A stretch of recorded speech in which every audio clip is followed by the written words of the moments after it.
ایک ایسی پورا اسرار کتاب جس کو پڑھنے والا یا تو پاگل ہو جاتا ہے یا پھر اس کو قتل کر دیا جاتا ہے۔ اور یہ بات کتنی سچ ہے کہ یہ کتاب دنیا کی سب سے خطرناک کتاب ہے، اور دنیا کے بہت سارے ممالک میں اس کتاب کو پڑھنے پر پابندی کیوں عائد کی گئی۔ پیار دوستو، آج کی اس منفرد ویڈیو میں ہم آپ کو ایک ایسی شیطانی کتاب کے بارے میں بتائیں گے کہ جس کے بارے میں جاننے کے بعد آپ کے ہوش اڑ جائیں گے۔ اس شیطانی کتاب کو کیوں تحریر کروایا گیا اور اس کتاب کے لکھنے کا مقصد کیا تھا، اور شیطان اس کتاب کو تحریر کروا کر کیا کچھ حاصل کرنا چاہتا تھا۔ پیار دوستو، شمس المعارف ایک ایسی کتاب ہے جس کو جادوئی دنیا کا بے تاج بادشاہ سمجھا جاتا ہے۔ اس کتاب کو 6 صدی ہجری میں عربی زبان میں تحریر کیا گیا۔ اس کتاب کو تحریر کرنے والے شخص کے بارے میں مختلف روایات پائی جاتی ہیں۔ بعض روایات کے مطابق اس کے مصنف کا نام شرف الدین یا شہاب الدین ہے، اور بعض روایات کے مطابق اس کے مصنف کا نام احمد البونی ہے۔ پیار دوستو، البونی ایک ایسا شخص تھا جو جادو اور عملیات میں بے انتہا مہارت رکھتا تھا۔ پیار دوستو، اس کتاب میں روحانی عملیات اور جنات کو قابو کرنے اور ناجائز طریقے سے مال و دولت اکٹھا کرنے کے بے شمار عملیات اور وظائف درج ہیں۔ یہ عملیات پر مشتمل ایک ایسی کتاب ہے جو عملیات کی دنیا میں ایک الگ مقام رکھتی ہے۔ یہی وجہ ہے کہ دنیا کے بہت سارے ممالک میں یہ کتاب متنازع ہے، اور متنازع ہونے کی وجہ سے اس کتاب کے پڑھنے پر پابندی عائد ہے۔ پیار دوستو، اس کتاب کے بارے میں کہا جاتا ہے کہ جب سے اس کتاب کو تحریر کیا گیا، اس کے تحریر ہونے کے 100 سال بعد تک یہ کتاب کسی کے بھی کام کی نہ تھی، کیونکہ جو کوئی بھی شخص اس کتاب کو پڑھنے کی کوشش کرتا یا تو پھر وہ مجنون ہو جاتا یا پھر جنات اس پر حاوی ہو کر اس کو قتل کر دیتے۔ 100 سال تک اس کتاب کا صرف ایک ہی نسخہ تھا۔ پھر اس کے بعد ایک نامعلوم شخص کی طرف سے اس کتاب میں بہت سارے رد و بدل کیے گئے، اور اس کتاب کے بہت سارے نسخے تیار کیے گئے۔ اس کتاب میں رد و بدل کرنے کی وجہ یہ تھی کیونکہ مصنف کی جانب سے اس کتاب کے اندر بہت سارے ایسے عملیات لکھے ہوئے تھے جن عملیات کی مدد سے انسان بہت بڑے بڑے طاقتور جنات کو اپنے قبضے میں کر سکتا تھا۔ اسی وجہ سے جنات اس کتاب کی حفاظت کیا کرتے تھے، اور جو کوئی بھی شخص اس کتاب کو پڑھنے کی کوشش کرتا یا تو پھر جنات اس کو پاگل کر دیتے یا پھر اس کو قتل کر دیا جاتا، تاکہ کوئی بھی انسان اس کتاب کو پڑھ نہ سکے اور نہ ہی جنات کو اپنی قید میں کر سکے۔ روایات میں آتا ہے کہ کچھ عرصہ گزرنے کے بعد ایک اجنبی عامل کی طرف سے اس کتاب میں سے ان نسخوں کو نکال دیا گیا جن نسخوں کی وجہ سے جنات انسانوں کو قتل کیا کرتے تھے۔ لیکن اب بھی اس کتاب میں کالے جادو اور جنات کو قید کرنے کے بہت سارے عملیات ہیں۔ یہی وجہ ہے کہ کوئی بھی انسان اس کتاب کو ٹھیک طرح سے سمجھ کر پڑھ نہیں سکتا، اور جو کوئی بھی شخص اس کتاب کو سمجھنے کی کوشش کرتا ہے وہ پاگل پن، مرگی یا جنون جیسی بیماریوں میں مبتلا ہو جاتا ہے۔ پیار دوستو، کہا جاتا ہے کہ 6 صدی ہجری میں یہ کتاب محمد بن علی بن زاہد کے قبضے میں آ گئی۔ یہ شخص بہت ہی مالدار تھا، اور مزید مال کے حصول کے لیے اس شخص نے ایک بہت بڑی رقم ادا کر کے اس کتاب کو اپنے قبضے میں لے لیا، تاکہ وہ اس کتاب میں موجود شیطانی عملیات کو پڑھ کر مزید مال و دولت اکٹھا کر سکے۔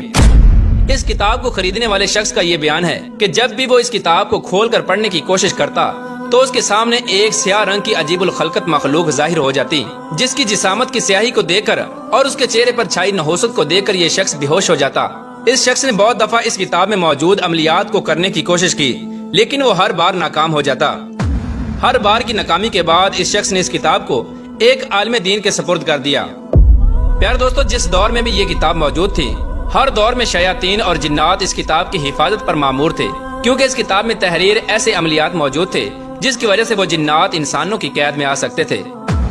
پیار دوستو، ان تمام تر واقعات کے بعد یہ کتاب ایک دم سے غائب ہو گئی، اور پھر اس کتاب کے بارے میں کسی کو کچھ علم نہ تھا،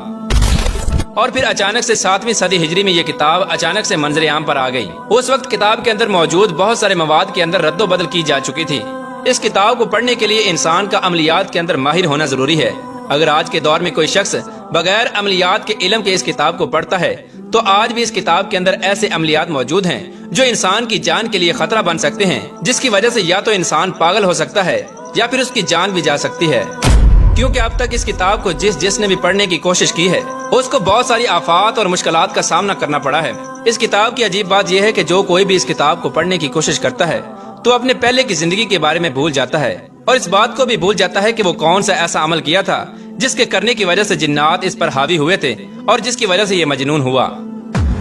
پیار دوستو، اس کتاب کو سمجھنا یا پڑھنا ناممکن سی بات ہے، لیکن تاریخ کے اندر ایک ایسے شخص کا بھی ذکر ملتا ہے جو کافی حد تک اس کتاب کو پڑھنے اور سمجھنے کے اندر کامیاب ہو گیا تھا۔ روایات کے اندر اس شخص کا نام السائی بیان کیا گیا ہے، اور یہ شخص اپنے دور کے اندر السائی کے نام سے مشہور ہوا۔ یہ شخص یمن کے قدیم علاقے ادن میں رہنے والا تھا، اور یہ کتاب 10ویں صدی ہجری میں اس شخص کو ملی۔ اس شخص کے مطابق جب ابتداً اس کتاب میں موجود عملیات پر عمل کرنے کی کوشش کی گئی تو شیاطین اور جنات کی طرف سے اس شخص کو روکا گیا، کیونکہ اس شخص نے ایسے عملیات پر عمل کرنے کی کوشش کی تھی جو کہ بہت زیادہ خطرناک اور متروک تھے۔ شروع میں جنات نے اس شخص کو عملیات سے بہت روکنے کی کوشش کی، کیونکہ اس شخص کا عملیات سے بہت گہرا تعلق تھا، لہٰذا یہ شخص جنات سے نہیں ڈرا اور اس نے اپنے عملیات کو جاری رکھا۔ اور یہ شخص خوب جانتا تھا کہ جنات کی طرف سے اس پر کون کون سے حملے ہونے والے ہیں، لہٰذا اس نے اپنے آپ کو ان حملوں کے لیے پہلے سے تیار کر رکھا تھا، اور اس نے پہلے ہی بہت سارے ایسے عملیات کر رکھے تھے جس کی وجہ سے شیاطین اس پر حملہ نہ کر سکیں۔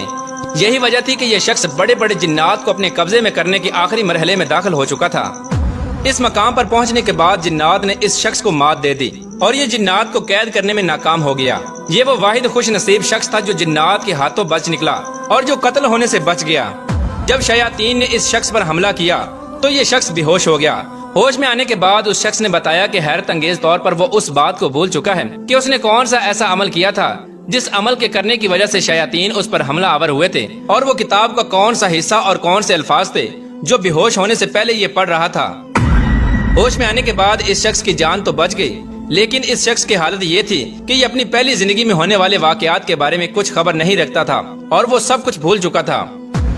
پیارے دوستو، بعض مصنفین کی طرف سے یہ دعویٰ کیا جاتا ہے کہ اس کتاب کو شیطان نے خود کسی اجنبی شخص کے جسم میں داخل ہو کر اور اس کے جسم پر قبضہ کر کے لکھوائی تھی، تاکہ انسان مال و دولت کے لالچ اور ہوس میں مبتلا ہو کر اس کتاب میں موجود خلاف شرع عملیات پر عمل کر کے اللہ تبارک و تعالیٰ کی وحدانیت سے دور ہو کر کفر و شرک کے اندر مبتلا ہو کر مریں اور جہنم کے مستحق قرار پائیں۔ کیونکہ اسلام کے اندر جو کوئی بھی کالے علم کی عملیات کرتا ہے وہ شریعت کے دائرے سے باہر ہو جاتا ہے، اور شیطان کا ازل سے مقصد ہی یہی ہے کہ وہ انسان کو راہ حق سے دور کرے اور کفر و شرک کے اندر مبتلا کر کے اس کو واصل جہنم کر دے۔ اللہ تبارک و تعالیٰ سے دعا ہے کہ اللہ تبارک و تعالیٰ ہمیں نفس و شیطان کے شر سے محفوظ فرمائے اور نیک